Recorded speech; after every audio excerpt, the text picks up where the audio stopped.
Gan waaqayyo hunduma keessaniif baay'atu. Akkam jirtu? Akkam jirtu? Mee harka keessan mirgaa yeroo tokko ol kaasaati. Namni nagaa qabus, namni nagaa barbaacha dhufes sagalee guddaadhaan nagaa galata waaqayyo jedha. Jedha harkicha sochootaati nagaa galata waaqayyo jedha. Harka kana walitti tumaa ilillee bareedaa isaa waaqayyoodhaaf.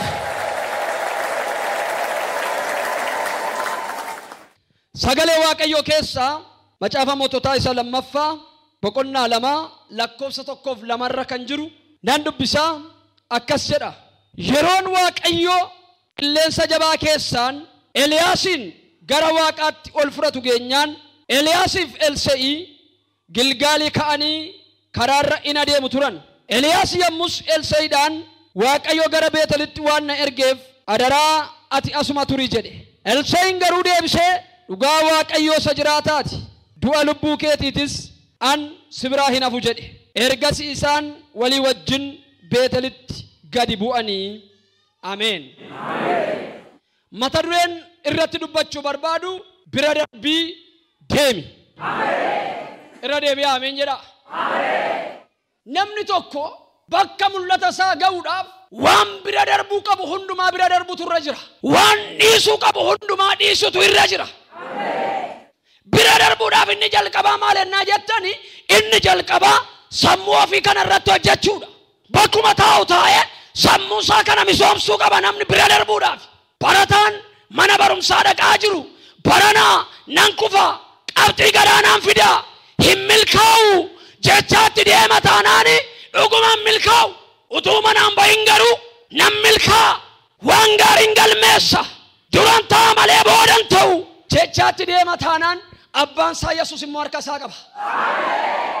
Haala ulfaataa keessa dhaabattee nan milkaa jetta taanaan abidda keessa dhaabattee hin danda'ama jetta taanaan barana sirratti waan haaratta. Yeroo baay'ee namni ofii isaatii kufee akkati kaatu miti akkati kuftu godha. Yeroo hundumaa ishee kana beeka. Namni badee nama balleessuudhaaf duuban deebi'u. Waan bira darbuu qabdu waan dhiisuu qabdu adda baasuudha. Gaaf tokko sagalee waaqayyoo keessaa isa duraa Saamu'eel boqonnaa 3 irratti ennaa ilaaltanii Haannaan akkuma wareegdee turte mucicha Saamu'eeliin gara mana qulqullummaatti geessite. Saamu'eel mucichi mucaan kakuu mana qulqullummaa keessa kutaa isaaf kenname keessa rafaa jira. Eeliin lubichi innis manuma qulqullummaa keessa kutaa isaaf kenname keessa rafaa jira. Gara halkan walakkaa waaqayyo dhaqee sagalee guddaadhaan Saamu'eel Saamu'eel jedhe. Saamu'eel namarraa dhalate nama gidduutti guddate abbaan isaa haati isaa isa waamaa irraa waachaa guddate. Sagalee namaa dhaga'ee beeka malee waamicha akkasii takkaan beeku isaaf sagaleen kun haaraadha. Namni amanu jira yoo ta'e har'a waan jedha. Sagalee takkaa dhageessee hin beekne har'a hin dhageessa.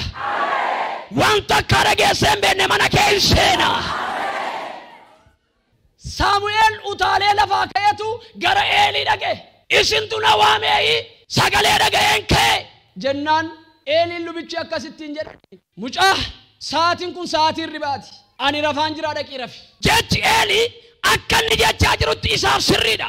Eeliidhaaf yeroo ribaati. Saamu'eeliif garuu yeroo ribaa miti. Yeroo sagalee olii dhaga'uuti. Yeroo waaqayyo wajjin haasa'uuti. Yeroo waan boor ta'u dhaga'uuti. Hin dhageessaa. Har'a ergaa tokkoon sitti himaa. Bara namni rafu, bara namni karaa irraa kaatu, bara namni hin ta'u jedhee galu waaqayyo deemsa itti fufsiisa. Dhaqii rafe ennaan mucaan deebee dhaqee rafe. Inni mucicharraa yaada qabu waaqayyo garuu hin rafne. Ammas deebee magara Saamu'eel dhaqee Saamu'eel jedhe. Halleluuyaa. Dhiisii namaan karoora kee kannifte. Hin danda'amu namaati mul'ata kee kannifte. Har'a waaqayyo dhufee si dammaqsa. Har'a waaqayyo dhufee si kaasa. Har'a waaqayyo dhufee deemsa itti si fufsiisa. Sagaleen jalqabarraa dubbise macaafa moototaa isa lammaffaa boqonnaa 2 lakkoofsa 1-2 isiniin jedheera. Yeroo waaqayyo qilleensa jabaa keessaan Eliyaasin gara waaqaatti ol fudhatutu geenyaan Eliyaasiif Elsaa'i Gilgal bakka jedhamu kaanitu wali wajjin dubbachaa wali wajjin haasa'a karaarra deemu turan. Utuu karaarra deemaa jiranii Eliyaas itti galagalee naa'osaa kana yookaan Elsaa'iidhaani akkana jedhe anaan har'a Waaqayyoo gara Beetelitti na ergaa jira ati asuma turii ani Beetelan deemaattiin jedhe. Elsaa'i gaafa kana dhaga'u tolee deebi'een akkuma koo durii qonna qotadhaa ani jalqaba gaafan siijin ka'eyyuu sangoota hedduun qaban ture lafa qonnaa baay'een qaban ture haa ta'u bakka nangalaa hin jenne kaayyoodhaan amma naa ba'e mul'atan qaba sagantaan qaba du'a lubbuu keetiiti dhugaa Waaqayyoo isa jiraataati si wajjinan deemaa deemin deemnaa jedhe mul'atatti manaa baate beetta taanaani Waaqayyo immoo galma sanaan si ga'a. Maaliif akka deemaa jirtu beetta taanaan Waaqayyo galma sanaan si ga'a.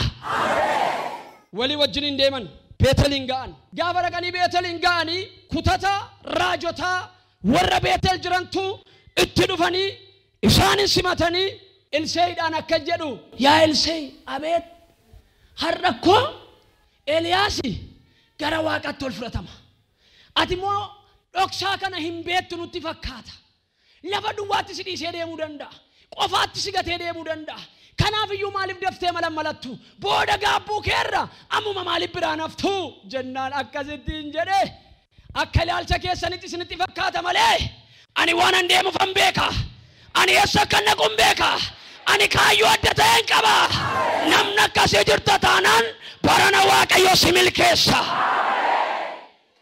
akkana jedhe Elsaa'i karaa gadhiisaa na dabarsaa ani Eliyaasii wajjinan garatti deemaa jiruun qaba hin darban hin deeman ammas yeroo lammaffaadhaaf Eliyaas raajichi Elsaa'itti galagalee amma immoo Waaqayyoo gara Yeerkootti na ergaa jira daddafi Yeerkoo ga'inaan jechaa jira ani Yeerkoon naqa ati asuma turi jedhe ammas Elsaa'i tole jedhee duuban deebine dhugaa Waaqayyoo isa jiraataati du'a lubbuu keetiiti ani si biraa hafuudhaaf hin kaane ani dhaabachuudhaaf hin kaane simaa wajjinan deema deemin deemnaa jedhe wajjinin deeman dhaqanii Yeerkoo ga'an gaafa Yeerkoo ga'an kutan raajotaa warri Yeerkoo jiranis isaanitti dhufanii isaan simatanii akkuma warra jalqabaa akka jedhanii Elsaa'iidhaani hin beektu moo hin nageenye moo maal calliftee deemta lakki iddoo tokko ga'ee si dhiisee deema waan ta'eef dabii maladhu jennaan isaaninis akkas jedhe isin abdii kutachiiftonni isin warri jilba nama buuftan isin warri humna nama buuftan daandii gadhiisaa hin dabarraa nu jalaa turaa hin dabarraa hin nageessaa waan sitti himaa fira keessa ta'u diina keessa ta'u kan mogolee si buusu kan jilba si buusu har'a Waaqayyo karaa kee irraa kaasa daandii gadhiisaniif Eliyaasiif Elsaa'i mul'atuma isaanii baadhatanii darban amma sitti galagaleetu Eliyaas Elsaa'iidhaan akkana jedhe amma immoo Waaqayyo gara Yordaanositti na ergaa jira ani Yordaanosiin an deema ati asuma turi jedhe irra deebi'ee yeroo sadaffaadhaaf Elsaa'i Eliyaasiidhaan akka jedhe akkuma jalqaba sitti hime akkuma lammaffaa irratti sitti hime ammas irra deebi'ee sitti hima an sibira hin hafu deemin deemnaa harka keessan of duratti qabaa ani jedha lafa mul'ata koo lafa kaayyoo koo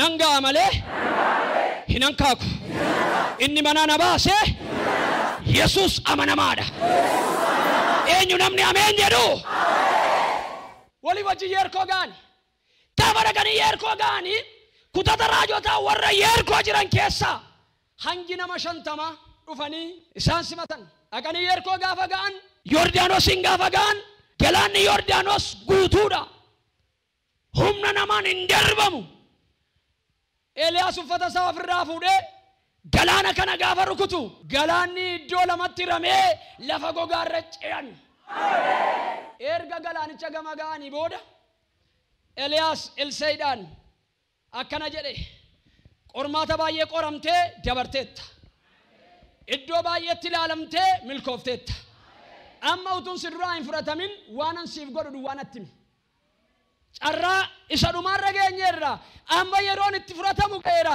utuun si duraa hin fudhatamin waan an siif gochuu danda'u dabiin atti bennaani Elsee nama qalbii miti nama kaayyoodha. Akkana jedhe ayyaana sirra jiru dachaa lama barbaada. Kun gaaffii cimaadha. Hamma dhumaatti yoo na wajjin turte garuu siif ta'a. Ittiin jedhe utuu isaan dubbachaa jiranii konkolaataan fardeenii dhufee Eliyaas bilsee gidduu godhe. Eliyaas bilsee addaan fagaatani. Eliyaas gara waaqaatti ol fudhatame. Uffannaa isaa Eliyaas irraa bu'e gaafa argu dhaqee Elsee fudhatee deebi'e. Gaafa deebi'ee dhufu galaanni Yordaanos inni silaa addaan hiramee ce'an walitti deebi'eetu yaa'aa jira. Elsee achi bira ga'ee akka jedhe waaqa Eliyaas sila dinqii gooteetta. Ammas dinqii goota nana mana galaana kana addaan. Galaana kana addaan. Naafir jedhee gaafanni uffannaa sanaan rukutu galaanni garasiif garanatti baqatti. Kadhannaan Elsee maal ture? Ayyaana Eliyaas irra jiru dachaa lama ture. Eliyaas dinqii gurguddaa godheera. Tajaajila isaa kan inni ittiin xumure garuu galaana Yordaanos addaan hiruudhaan tajaajila isaa xumure. Sanaan booda homaan tajaajille. Homaan raanye. Dinqii biraan goone. Elsee immoo gaafuma tajaajila jalqabuti. Ayyaana dachaa lama fudhatee waan jalqabeefi gaafuma jalqabu galaana Yordaanos addaan hire. Ameen ameen.